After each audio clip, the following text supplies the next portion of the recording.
기쁜 날, 감사한 날입니다. 우리 힘있게 우리 찬양하겠습니다. 2장입니다. 성부, 성자, 성자, 성령. 찬양 성부, 성자, 성령 2장입니다.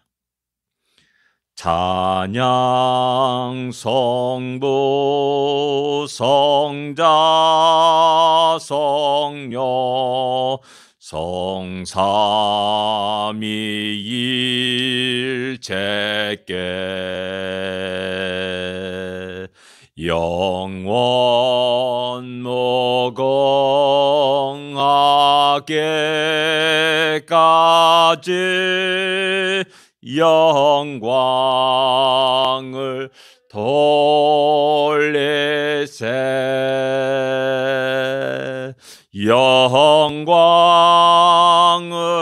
돌리세 아멘. 영원 무궁까지 우리 하나님께 영광을 돌리는 우리 복된 우리의 삶이 되기를 원합니다. 298장입니다. 속죄하신 구세주를 내가 찬송하리라. 298장입니다. 속죄하신 구세주를 내가 찬송하리라. 내게 자여 주시려고 주가 고난당했네. 그 신사랑 찬양하리. 나의 죄 사하려고 십자가에 죽임당한 나의 죄 찬양하리. 내가 구원받은 증거 기뻐 전파하리라.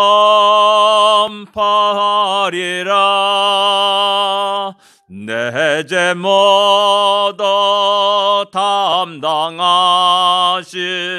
주의 사랑 크셔라. 그 신사랑 찬양하리. 나의 죄 사하려고 십자가에 죽임당한 나의 죄 찬양하리. 승리하신 구세주를 내가 찬송하리라.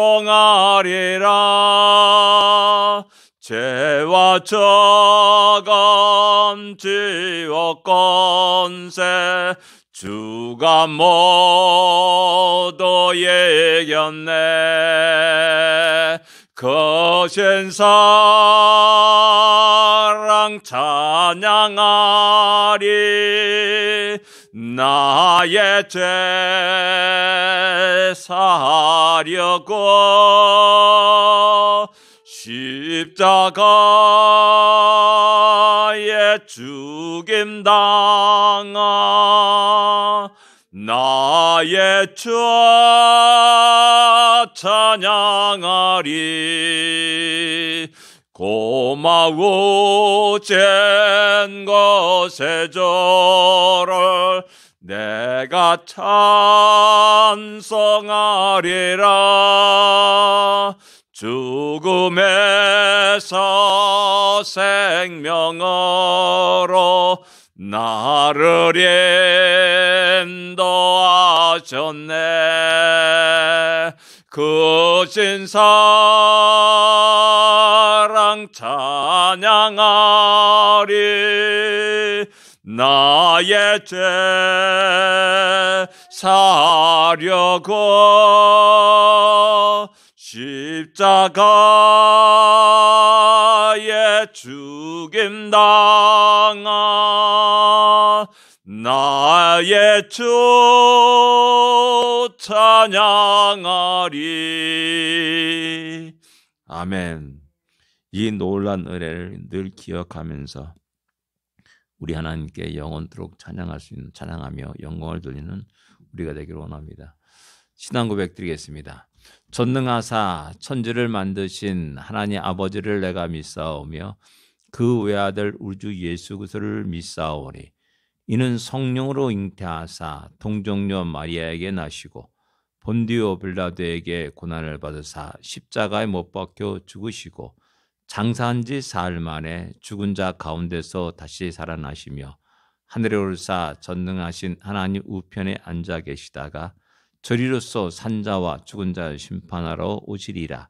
성령을 믿사오며 거룩한 공예와 성도가 서리교타는 것과 죄를 사하여 주는 것과 몸이 사는 것과 영원히 사는 것을 믿사옵나이다. 아멘.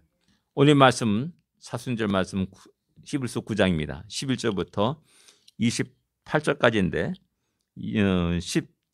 22절까지만 같이 읽겠습니다. 9장 11절부터 22절까지 말씀입니다. 같이 읽겠습니다. 그리스도께서 장래 좋은 일의 대상으로 오사 손으로 짓지 아니한 것 곧 이 창조에 속하지 아니한 더 크고 온전한 장막으로 말미암아 염소와 송아지의 피로 하지 아니하고 오직 자신의 피로 영원한 속죄를 이루사 단번에 성소에 들어가셨느니라. 염소와 황소의 피와 및 암송아지의 죄를 부정한 자에게 뿌려 그 육체를 정결하게 하여 거룩하게 하거든 하물며 영원하신 성령으로 말미암아 흠없는 자기를 하나님께 드린 그리스도의 피가 어찌 너희 양심을 죽은 행실에서 깨끗하게 하고 살아계신 하나님을 섬기게 하지 못하겠느냐. 이로 말미암아 그는 새 언약의 중보자이시니 이는 첫 언약 때에 범한 죄에서 속량하시려고 죽으시사 부르심을 입은 자로 하여금 영원한 기업의 약속을 얻게 하려 하심이라.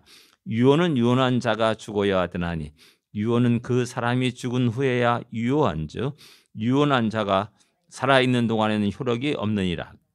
이러므로 천언약도 피 없이 세운 것이 아니니 모세가 율법대로 모든 계명을 온 백성에게 말한 후에 송아지와 염소의 피 및 밀붉은 은초로 취하여 그 두루마리와 온 백성에게 뿌리며 이르되 이는 하나님이 너에게 명하신 언약의 피라 하고 또한 이와 같이 피를 장막과 섬기는 일에 쓰는 모든 그릇에 뿌렸느니라. 율법을 따라 거의 모든 물건이 피로써 정결하게 되나니 피 흘림이 없은즉 사함이 없느니라. 아멘. 28절까지 읽어야 되는데 여기까지만 읽겠습니다. 히브리서 9장 11절 28절에는 중요한 단어가 나옵니다. 이게 구약의 제사 제도를 이해하지 못하면은 알지 못하면 이해할 수 없는 그런 것들이 많이 나옵니다. 대지상이 나옵니다. 대지상이 1년에 한 차례씩 피를 가지고 지성소에 들어가는 장면, 거룩한 장면을 구약은 우리에게 이야기해 주고 있습니다. 그와 마찬가지로 그리스도께서 우리 대지상이 되시사 단번에 성소에 들어가셨다라고 12절에 말씀합니다. 그 다음에 13절에는 염소와 항소의 피와 및 암송아지 죄를 부정한 자에 뿌려 그 육체를 정결하게 하여 거룩하게 하였다라는 말씀이 있습니다. 특별히 이제 그 민수기에 보면 암송아지 죄에 대한 얘기가 나옵니다. 붉은 암송아지입니다. 붉은 암소를 죽여가지고 그 죄를 가지고 이제 부정한 자에게 그 죄를 뿌리게 되는 그런 예식이 있습니다. 그래서 이제 정결케 되는 그런 예식이 있는데 바로 그런 장면을 또 우리에게 이야기해 주고 있습니다. 그래서 여기서 보면 그리스도의 피, 염소와 송아지 피, 암송아지 재 이런 것과 이제 대비시키는 겁니다. 야, 세상에서도 이 땅에서도 염소의 피로 송아지의 피로 또한 암송아지의 죄를 통하여서 정결케 되는데 그리스도 피는 얼마나 더 소중하고 귀중하고 보배로운가라는 것입니다. 그래서 14절에 말하는 겁니다. 하물며 영원한 성령으로 말미암아 흠없는 자기를 하나님께 드린 그리스도의 피가 나옵니다. 염소의 피와 송아지 피와 그리스도의 피를 어떻게 비교할 수 있냐는 겁니다. 그 놀란 그 피의 은혜 속에서 너희 양심이 죽은 행실로 말하면 깨끗하게 되었고 살아계신 하나님을 섬기게 하지 못하겠느냐? 능히 할 수 있다라는 겁니다. 예, 그리스도의 피로 말미암아 우리가 그 하나님을 섬길 수 있고 아버지로 부를 수 있고 하나님의 자녀가 되었고 하나님이 거룩한 백성이 되었고 또 더 나아가서는 거룩한 지상이 되었다는 사실을 성경은 선포하고 있습니다. 그래서 이렇게 놀란 그리스도의 피로 말미암아 놀란 은혜를 입었음을 갖다가 이 히브리서 본문은 우리에게 이야기해주고 있는 겁니다. 하나님 나를 사랑한 게 뭐예요? 어떻게 나를 사랑했습니까? 우린 그 사랑을 느끼지 못합니다. 그래서 착한 불평과 원망을 하는 거죠. 그럴 때만 늘 언제나 하나님은 십자가를 보여주십니다. 십자가, 야, 저 십자가 봐. 내가 어떻게 사랑했는지, 너를 어떻게 사랑했는지, 어떤 은혜를 베풀었는지를 그대로 보여주는 것이 이 십자가라는 겁니다.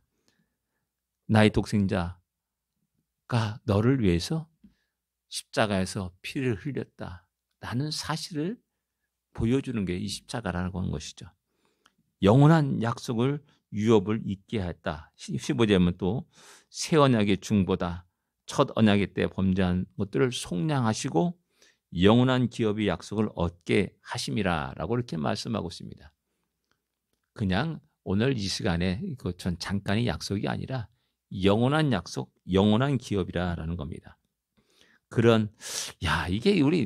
이게 너무나 크니까는 우리가 이제 지구가 돌아가는 속도를 느끼지 못하지 않습니까? 너무나 크니까는 지구가 너무나 크니까는 평평하다고 생각하지 않습니까? 아무리 가도 뭐 지평선도 보이고 뭐 평평한 것 같아요. 아무리 가도 뭐 지구가 둥글다고 느끼는 사람은 아무도 없습니다. 그와 마찬가지로 하나님 놀란 은혜가 너무나 크고 놀랍기 때문에 우리는 어쩌면 무감간 속에서 살고 있지 않은가라는 생각을 하게 됩니다. 공기가 너무나 소중하지만 너무나 풍성하기 때문에 내가 숨쉬고 있는 것에 대해서 전혀 뭘 감사합니다, 감격하고 그런 것을 못 느꼈듯이 또 물도 마찬가지지 않습니까? 근데 이것이 잠깐 부족하거나 없어지게 되면은 느낄 수가 있습니다. 여러분들 예전에 크메르르죠. 지금 이제 캄보디아죠. 킬링 필드라는 영어가 있었습니다. 그들이 100만 이상 되는 사람들을 공산화되면서 죽이게 됩니다. 그 죽이는 그런 상황을 갖다 킬링 필드라는 영화 속에 보여주고 있는데요. 어떻게 죽이냐? 간단합니다. 그 과자 봉다리 하나만 있으면 됩니다. 과자 봉다리 하나만 딱 목에 씌우는 겁니다. 그리고 딱 묶어버리는 겁니다. 그럼 죽는 겁니다. 처음에는 그 숨 쉴 때는 한두 번 쉬겠죠. 근데 숨은 쉴수록 뭡니까? 이산화탄소가 발생하면서 그냥 더 이상 숨을 쉴 수 없는 그런 상태에 이르게 되는 거죠. 조그만 요만한 과자 봉다리, 우리 머리를 뒤집으실 만한 과자 봉다리, 거기에 있는 공기, 그것도 우리를 살리지 못하는 겁니다. 그만큼 우리는 모든 일상 속에서 하나님의 그것이 놀란 사랑과 은혜 속에 살아가는 자임을 갖다 기억게 됩니다. 더 나아가서 우리의 죄를 속량하시려고 그리스도께서 우리를 위해서 피를 흘리셨다라는 사실을 기억해야 됩니다. 구약에는 날마다 그들이 범죄할 때마다 양을 잡거나 소를 잡았습니다. 그래 피를 내었습니다. 그런데 또 감사한 것은 뭐냐면 영원한 속죄를 이루사 단번에 들어가셨다라고 말합니다. 왜? 우리 주님이 영원하시지 않습니까? 그러니까 단번에 자기의 피로 모든 일을 향하여서 속죄 제물이 되으셨다는 사실을 이야기하고 있는 겁니다. 그래서 지금 우리는 다시금 속죄 제물을 가지고 예루살렘에 올라가서 그를 잡아가지고 피를 흘릴 필요가 없다라는 것이죠. 그러나 여전히 지금 유대인들은 그때를 기다리고 있습니다. 다시 제사를 드리는 그때, 피를 흘리는 그때를 기다리고 있고 제3성전을 세우겠다라는 이런 계획까지를 가지고 있고 또 말하는 사람들도 많이 있음을 알 수가 있습니다. 뭐 이런 그리스도의 피를 갖다 모르기 때문에 그런 겁니다. 참 헛된 고생을 하는 사람들이라 수가 있습니다. 예, 과거에도 마찬가지로 또 16절에 보면 유언은 유언한 자가 죽어야 된다라고 말씀하고 있습니다. 근데 이 유언이란 단어가 재미있습니다.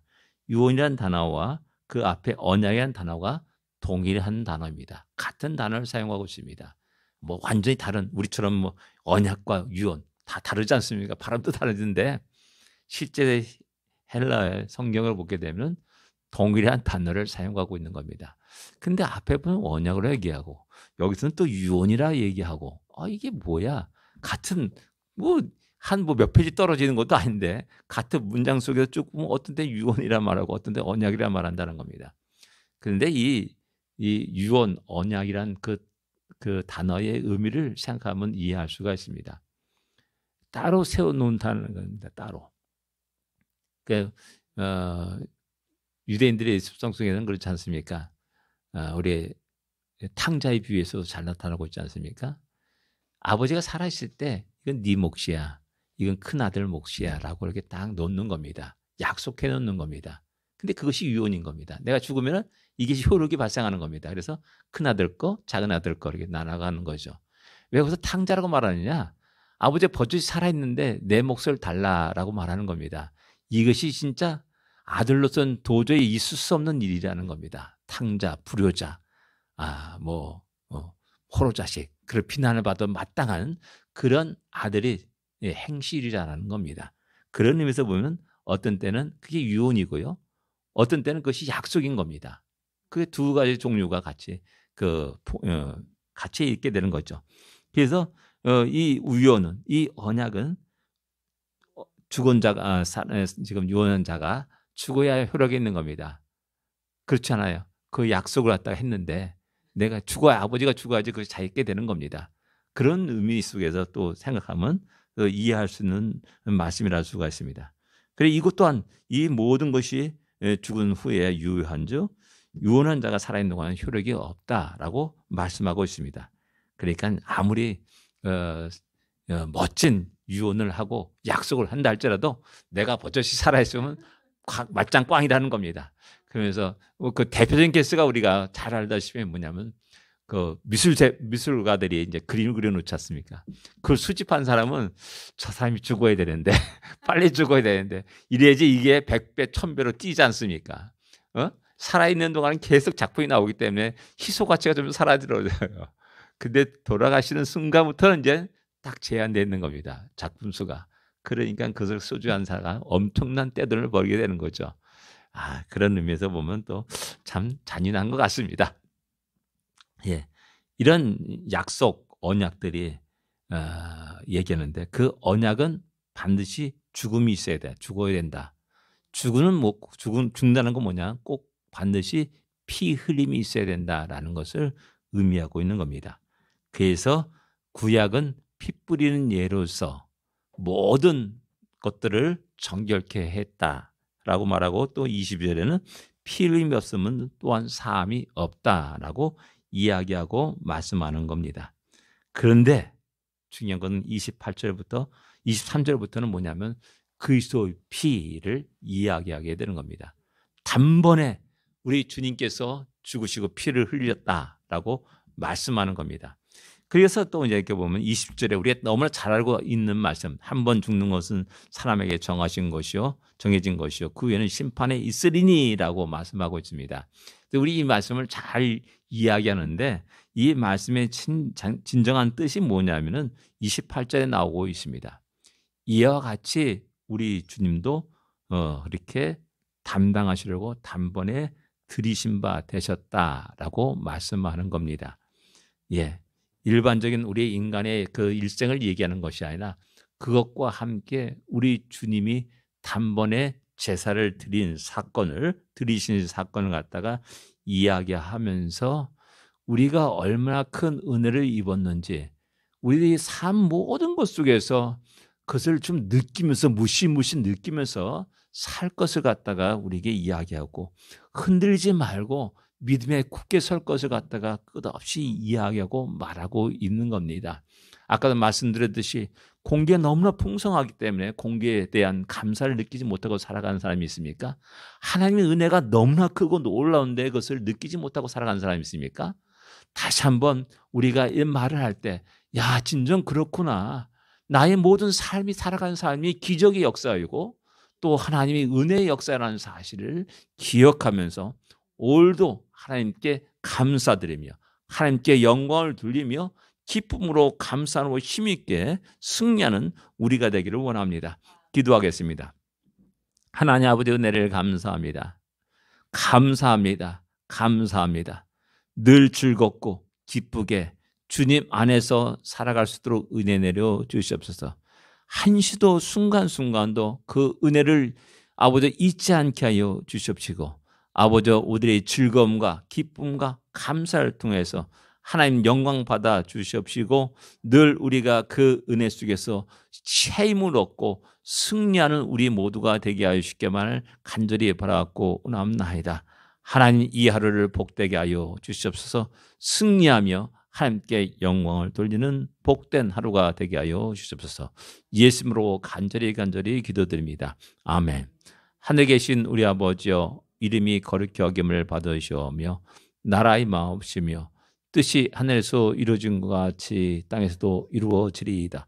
오늘날 우리에게 일용할 양식을 주옵시고 우리가 우리에게 죄진 자를 사하여 준 것 같이 우리 죄를 사하여 주옵시고 우리를 시험에 들지 말게 하옵시며 다만 악에서 구하옵소서.